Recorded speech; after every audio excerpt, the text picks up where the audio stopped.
আজি আকৌ ৰাতি 11টা বজাত মই কিয় উঠিবলগীয়া হ'ল ভিডিঅ'টো চাই যাওক শেষলৈকে তেতিয়াহে গম পাব ন হঠাৎ মোলৈ ফোনটো আহিল আজি আছে বোলে খানা মোক মাতিছে যেতিয়া আৰু মই নেযাম নে সোনকালে যাওঁ দেই নহলে আকৌ পিছত বোলে হাৰ্ডিকিডালহে থাকিলে আমাৰ আকৌ হাহিৰামৰ ককাই কান্দুৰাম হাহিৰামৰ কথা কৈছিলো হাহিৰাম এতিয়া আহিয়ে গ'ল মুখৰ আগত আহিয়ে দেখিছো মায়ে আকৌ ইয়াত গিলাচ বিলাই আছে এতিয়া আকৌ একদম খালী দেই অকমান দেৰি পিছত চাব আমাৰ হাহিৰামে মানে একদম কেমেৰা কৰি আছে দেখি ডিস্কে বিলাই দেখাইছে আৰু দেই তেতিয়াহে ভাবিব ন ইমান কামলা লোৱা বুলি এইজনী আকৌ তুলু ভনীয়েক লুলু মানে মাহী মোৰ যাদু চাব নেকি ৰাইজ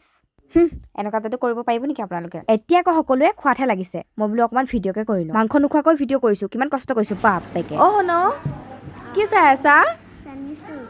চেনিচুৰ এয়া কি বাৰু আপোনালোকে ধৰিব পাৰিছেনে যদি ধৰিব পাৰিছে আপোনালোকে ভবাটোৱে হয় দেই এয়া মানে একদম বিলনীয়াসকলে ভাত খাই আছে দেই বৰমাই কৈছে আকৌ বোলে মোকো তোলাই দে সেইটো কাৰণে তোলাই দিছো আৰু চবকে অকণ ন এখোজ দুখোজ ঘৰে পামগে এতিয়া হাহিৰামত দেখিছেনে কল এটা একদম মুঠি আছে এতিয়া খৰাহি পালোহি একে দুই লিজা তুমি জুই আকৌ আহিছো দেই বাই বাই